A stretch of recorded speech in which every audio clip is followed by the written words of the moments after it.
Hello, किन सोचों में गुम है? आई एम सो सॉरी, बस ऐसे ही अपनी परेशानी में मेरे जहन में ही नहीं रहा। अच्छा छोड़िए, ये बताएं कि आपका सफ़र कैसा रहा? हाँ, मेरा सफर बस ठीक ही था। लेकिन आप बताएं, आप किस परेशानी में? आप थोड़ा रेस्ट कर लें, आराम कर लें, फिर करती हूँ बात, बताती हूँ। नहीं, मैं अभी जानना चाहता।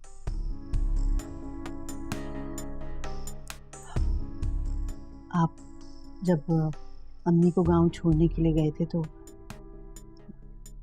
रिजवान आया था घर पे। रिजवान? इसमें परेशानी की क्या बात है? नादिर, रिजवान ने मुझसे और हानिया से बहुत बदतमीजी की। तमीज़ी? ये तुम क्या कह रही हो? जी, उसने हानिया से बहुत बदतमीजी की है यहाँ की। हत्ता कि उसने मेरी मौजूदगी का भी लिहाज नहीं किया और इतनी ऊंची आवाज में उसने यहाँ बात की है। सफीर को बेस बना के उसने बहुत बदतमीजी की है और अब हानिया बहुत अपसेट है। देखो आफिया, गलती हमारी नहीं बल्कि हानिया की है। जी? उसे सफीर से मिलने नहीं जाना चाहिए था। हो नादिर, हानिया सफीर से मिलने नहीं गई थी, वो तो सिर्फ एडमिशन के लिए यूनिवर्सिटी गई थी। और आप अपनी बेटी पे शक कर? जो भी है, तुम हानिया को समझा दो कि वो आइंदा एहतियात करे। नादिर, क्यों नहीं समझ रहे? वो लड़का रिजवान हमारी बेटी के लायक हरगिज नहीं है। उसने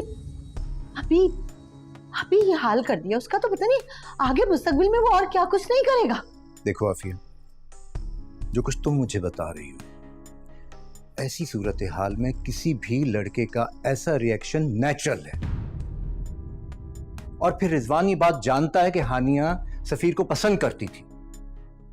जब वो यूनिवर्सिटी में दोनों को एक साथ देखेगा तो उसे बुरा तो लगेगा ना।